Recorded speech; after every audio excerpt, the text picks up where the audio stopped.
Welcome to the Becoming Your Best Version podcast. I am your host, Maria Leonard Olson.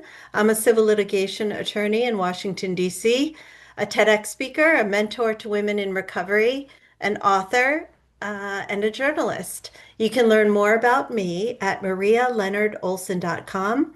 If you would review and subscribe to this podcast, I'd greatly appreciate it. And also to hit the like button on my TEDx talks and consider reviewing my book because it's all an algorithm and number of reviews, even one word will elevate it in the algorithm and increase visibility. And I completely believe in my work as a means to help other people who are perhaps suffering in silence with various life challenges. I started this podcast 6 years ago because my work in the realm of women in midlife brought me into contact with amazing women who have inspired me and I think will inspire you. Today, joining us from McLean, Virginia, is Emily Lampkin, a highly sought after speaker, author, and advisor known for empowering women leaders in corporate, nonprofit, education, and political sectors to hone their skills and maximize opportunities. With a pragmatic style and actionable advice, she has trained thousands of women globally through her dynamic, one of a kind Women Leaders Series workshop. The Women Leaders Series is the culmination of more than 25 years of experience advising women leaders on ways they can perfect their skills to maximize opportunities. Emily has trained thousands of women across the country and the world. Recognized as one of Washington, D.C.'s most respected connectors, Emily has worked in American politics for 30 years. Her passion is electing more women to office. She excels at threading policy and cultural priorities into communications that resonate. A frequent media contributor on major TV networks, radios, podcasts, and social platforms, Emily is committed to building a multi-decade pipeline of diverse female leaders. She speaks at universities and schools, including Georgetown University and the London School of Economics, inspiring the next generation of women. Her new book, called Duct Tape and White Lies, A Women's Practical Guide to Success, speaks directly to women who have built successful careers, spent decades caring for others, and are now ready to redefine what fulfillment and leadership looks like in this next chapter. It is based on the Women Leaders Series workshop. Emily serves as a member of the U.S. Department of State Speakers Program, collaborating with U.S. embassies and working with a number of international women's organizations to train women globally to assume leadership roles. A proud St. Louis native and University of Missouri graduate, Emily lives in Virginia with her husband and three children. You can learn more and follow her at emilylampkin.com, LinkedIn, and Facebook. And all of this is in the show notes. Welcome, Emily. Thanks for having me, Maria. So, what led you to start the series that you started, the Women's Leaders series? For years, as I was working, I was observing what made women successful. And not just the ones with the fancy titles and the elite jobs, but who was thriving in their life and what was it that they were doing. Over time, it became crystal clear that they excelled at three fundamentals. First one, selling you. They knew how to build a message about themselves. They knew how to head off their competition. They knew how to communicate that message. And they were asking for what they wanted and they were getting it. Mm. Two was widening the circle. They had built and were maintaining a dynamic network, both in person and oftentimes on social media, and they were using that to get what they wanted. Finally, they were going now. Generally means they were getting out of their own way and had a plan of action that at least a part or portion of every single part of their day was spent on something that mattered to them. Wow, wow. Well, you've really built something really impactful, and I applaud you for that. So, you help many successful women at junctures in which they feel stuck. Why do so many women feel stuck? Why is that normal? I uh I love to read. I am what they call a bibliophile, although I prefer the term super reader. And Uh-huh. I read somewhere between 150 and 250 books a year. And so I've spent a lot of time down rabbit holes. All of this matters because I've spent a great deal of time reading from experts about the obvious difference between how the male and female brain is wired and how we take in information. And to a point, women do believe that they're stuck at times. And part of that is okay because we are built to protect ourselves in our minds. And it's okay to be in a position to look out for yourself, but you can't use it as a barrier to what you want because the other thing we know is more than 50% of the women on this globe are unsatisfied with their life because they gave up on a dream, and not the cowgirl supermodel dream, but the real life stuff. And in order to get that, you can't live a life with regret. So one is work with and counsel women to do things differently and to try things out. Love it. So many women struggle with the seeming duality of caregiving and ambition, but you teach that they can coexist. How? I think most of us live in the messy middle. Hence why this book is called Duct Tape and White Lies. We are not looking for perfection. Perfection is unattainable. It's also miserable. Remember, I said I observed those women for many years. The ones who are seeking perfection are not living a life that's happy that I would want. And what we do know is that you can have a lot of this stuff, but you can't necessarily give up what you already have. I had read so much material that written by both men and women, which is nonsensical in most of our lives. You're right. Well over half of us are a full-time caretaker for one or more person, perhaps a spouse, a child, a parent, etc. We can't not do that. We also can't not go to work. And that leaves us with what I would guess is between 2 and 20% of our week in discretionary time, depending on the week. What we really need to do is think about what are we doing with that time, and is it focused, at least a part or portion, on getting me to this thing that I want. And I think, Maria, you alluded to something else. Women often see it as selfish to want something for themselves.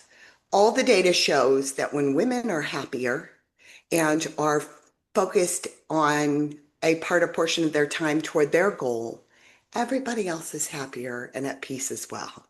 Mm. So how'd you come up with the title, Duct Tape and White Lies?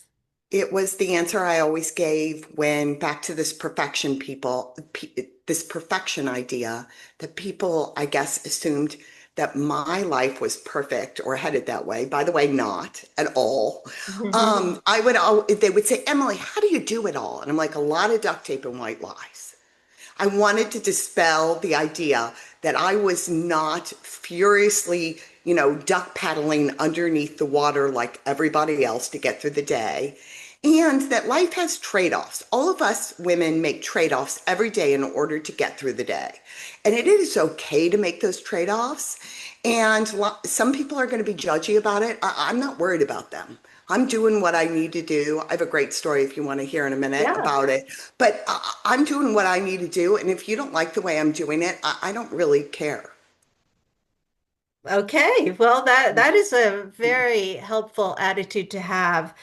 And something that is more achievable, I think, in midlife when we realize what's really important and how we can't possibly please other people at our own expense, that it takes too big a toll. So tell us the story you were thinking about. So, yes, I always mention to women that the only person who has to like you is you. That it's really critical that you like you, but everybody else. And maybe I was a really early adapter of not minding what other people think.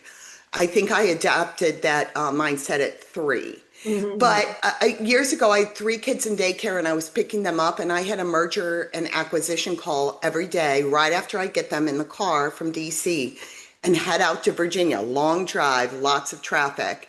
And I've got three tiny people, and I've got to keep them occupied because nobody else on the call was doing what I was doing. All of the rest of them, when it comes to M&As in this town, were in the middle of, sitting at their desk, in the Gucci Gulch. And I gave them all Pez dispensers and gave them a whole handful of candy so they could work that thing because it kept them quiet to do this call. As you can imagine, there's lots of women who said, your small children should not have sugar and should not do that. And you know what? That's how I could get through the call. All three of them are able-bodied semi-adults now, so all of it worked out just fine. Oh, I love it. I love it. So your book has something that a lot of reviewers point to as being gold, which is what you call accessories or mini chapters that offer quick tips. Can you tell us about those? Sure.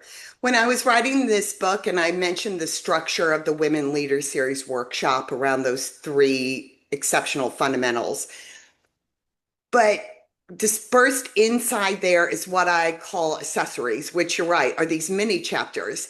And really what women were asking me for, and when I was reading other material out there, the question is, okay, I know I want to do that, but I don't actually know how, or I don't know where to start. So what I wanted to create was a step-by-step handbook, something you could go back and reference. So look at the accessories as references in there. And they include things such as things to say to get out of a conversation, ways to say no without saying no, ways to give somebody else an atta girl, inexpensive gifts to give people that build relationships. All of those things, how to throw a simple cocktail party, even if you're not fancy and don't live somewhere fancy, none of that is relevant. All of that I thought was helpful. This is what women were continuing to ask me for. How do I actually do that? And can I have a way that I can go back and think, I'm walking into a networking event, I'm looking for a little bit more information. Can you give us an example of how to say no without saying no? Um, yeah, gosh, I wish I could. Um, Shoot, that'll have to wait for another time. Mm, There's tons of them in there. Not today. yeah. And then there's a really fancy way to do it as well, Maria, that we often forget about, and it makes a lot of us very uncomfortable. And it is a complete sentence with two letters, and that's no. Yeah, that takes courage. I'm getting better at it. I usually say, "Oh, I have another obligation."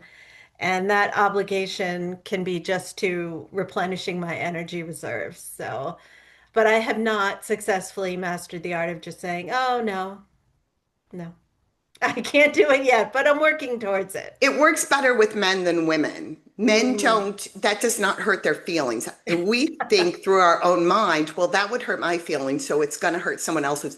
And men don't have their feelings hurt by things like that. You can tell a man no, and he's going to walk away and just think, okay. All right, well, we're catching up.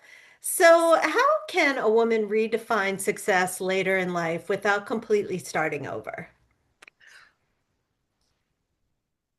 That's a good question. And your podcast is really critical because when I'm asked what's the number one trend out there that people aren't talking about, it is women at this point of their career in life and wanting something different.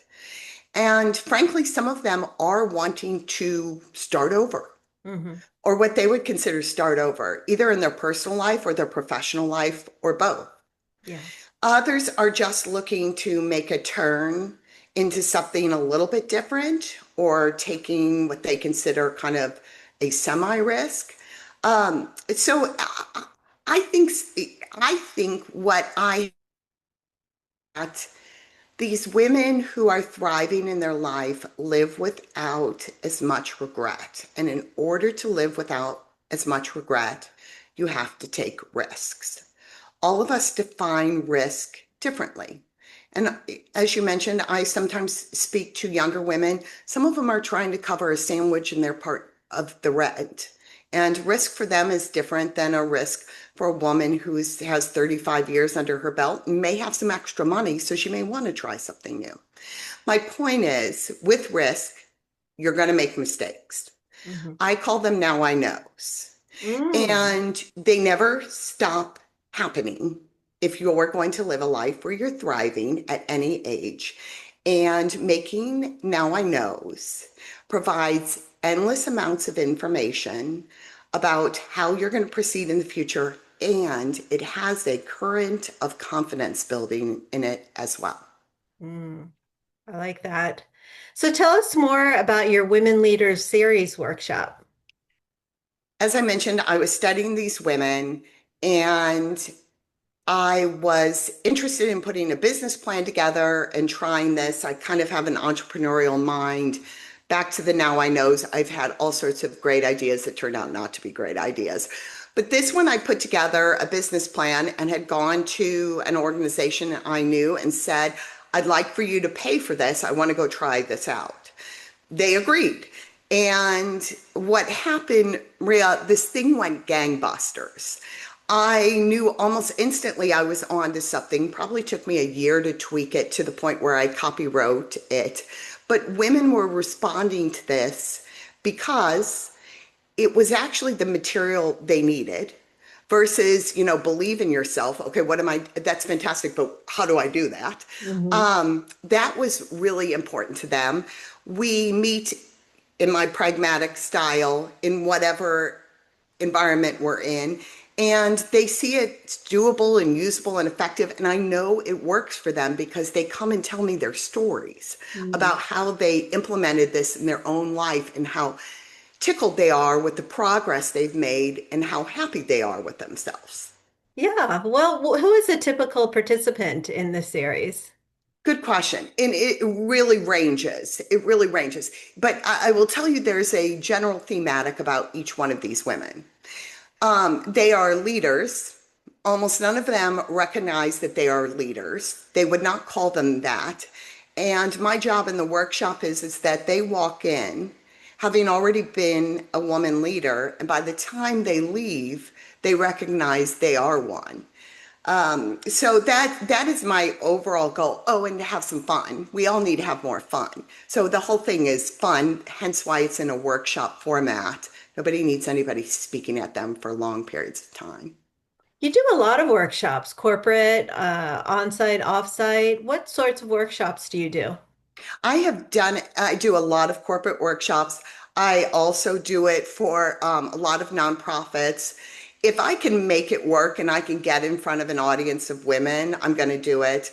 As you mentioned in the intro, I do a lot of them overseas, both for the State Department, again for private entities, and then for female organizations around the world. We have so much in common. This material does not need to be adapted because I'm in an audience in Oceania or Africa or Europe. It's all the same.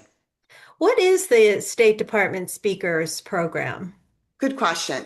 And I think I'm a little bit of an oddball in comparison to a lot of the other people in the program. This is a program where the State Department believes as part of their diplomacy, they share what they believe are core American values, and expertise on issues that are important to our government and the American people. A lot of these people are experts in counterterrorism and some pretty sophisticated topics. The State Department utilizes me for two of their core American values. Number one is women empowerment, and the second is in promoting entrepreneurship in different parts of the world. Wow, that's impressive. The other thing that really strikes me about your bio is how you're well known as a connector in DC. Give us an example or and why do you do it? I consider a connector the gold standard of networking. Connecting other people, that's really where the power lies with both people and information. I did it originally because in order to be successful in a town like DC or New York in finance or Hollywood, you have to know people and you have to understand what the trends are. And I started very early on in my career because I wanted to be successful. And I knew I needed to know people and I needed to know what was going on in town. And I took it from there. I have found it continues to increase my success, but I also realize I enjoy it. I enjoy meeting new people. I enjoy increasing and widening my circle. And I spend a lot of time doing that. Uh, but I have found that it has had a financial and a personal benefit to me beyond women who don't do it. Yeah, yeah, I believe that as well. I just wanted to hear your take. So, are you a fan of Emily's List? No, I'm on the other side, or as a friend of mine says, I drive the other car. Oh, that's funny. That's funny. Have you ever thought about going into politics or having a political appointment by any chance? I have had political appointments. Oh, I okay. have never run for office because, and I've considered it many, many, many times.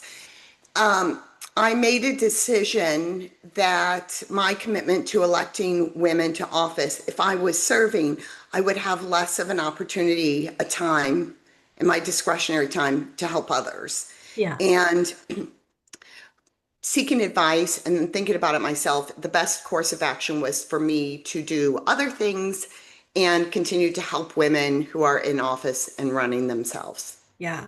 So, what political appointments have you held? Well, I have had a number of political appointments in federal administrations, and currently I